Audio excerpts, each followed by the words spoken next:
कार्तिक कथा को सुनो, सभी सहज मन लाए। 13वां अध्याय लिखूं, श्री प्रभु शरण में आए। राधे राधे दोस्तों, आप सभी का फिर से स्वागत करती हूँ। कार्तिक मास की महत्व कथा ध्यानपूर्वक सुने, बहुत ही रोचक है और इसमें सारे रहस्य आपको मिलेंगे सुनने को। जो देवी देवता के जितने रहस्य हैं, सारे रहस्य आपको सुनने को मिलेंगे। दोनों ओर से गदाओं, बाणों और शूलों आदि का भीषण प्रहार हुआ। देवताओं के तीक्ष्ण प्रहारों से व्याकुल दैत्यों के तीक्ष्ण प्रहारों से व्याकुल देवता इधर उधर भागने लगे। तब देवताओं को इस प्रकार भयभीत हुआ देख गरुड़ पर चढ़े भगवान युद्ध में आगे बढ़े और उन्होंने अपना सारंग नामक धनुष उठाकर बड़े जोर का टंकार किया। त्रिलोकी शब्दित हो गया। पल मात्र में भगवान ने हजारों दैत्यों के सिर को काट गिराया। फिर तो विष्णु और जलंधर का महासंग्राम हुआ। बाणों से आकाश भर गया। लोग आश्चर्य करने लगे। भगवान विष्णु ने के बाणों के वेग से उस दैत्य की ध्वजा, छत्र और धनुष बाण काट डाले। इसमें व्यथित हो उसने अपनी गदा उठाकर गरुड़ के मस्तक पर दे मारी। साथ ही क्रोध से उस दैत्य ने विष्णु जी की छाती में भी एक तीक्ष्ण बाण मारा। इसके उत्तर में विष्णु जी ने उसकी गदा काट दी और उसने अपने सारंग धनुष पर बाण चढ़ाकर उसको बिंधना आरंभ किया। इस पर जलंधर इन पर अपने पैने बाण बरसाने लगा।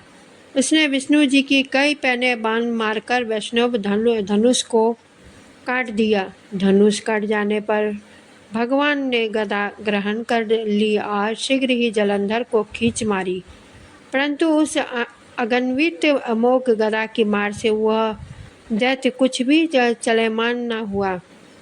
उसने एक अग्निमुख त्रिशूल उठाकर विष्णु पर छोड़ दिया। विष्णु जी ने शिव के चरणों का स्मरण कर नंदन नामक त्रिशूल से उसके त्रिशूल को छेद दिया।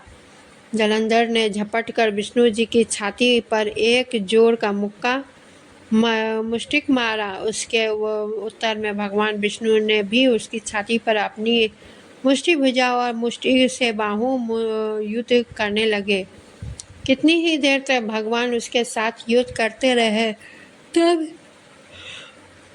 श्रेष्ठ मायावी भगवान उस दैत्यराज से मेघवाणी से बोले, हे रण दुर्मद दैत्य श्रेष्ठ, तू धन्य है जो इस महायुद्ध में इन बड़े बड़े आयुधों से भी भयभीत न हुआ।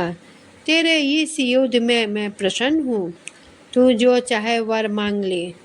मायावी विष्णु की ऐसी बातें सुनकर जलंधर ने कहा, हे भावुक, यदि आप मुझ पर प्रसन्न हैं तो यह वर दीजिए कि आप मेरी बहन तथा अपने सारे कुटुंबियों सहित मेरे घर पर निवास करें। नारद जी बोले, इसके ऐसे वचन सुनकर विष्णु जी को खेद तो हुआ, किंतु उसे उसी क्षण देवेश ने तथास्तु कह दिया। अब विष्णु जी सब देवताओं के साथ जलंधरपुर में जाकर निवास करने लगे। जलंधर अपनी बहन लक्ष्मी और देवताओं सहित विष्णु को वहां पाकर बड़ा प्रसन्न हुआ। फिर तो देवताओं के पास जो भी रत्न आदि थे सबको ले जलंधर पृथ्वी पर आया। निशुंभ को पाताल में स्थापित कर दिया और देव दानव यक्ष गंधर्व से सिद्ध सर्प राक्षस मनुष्य आदि सबको अपना वंशवर्ती बना त्रिभुवन पर शासन करने लगा।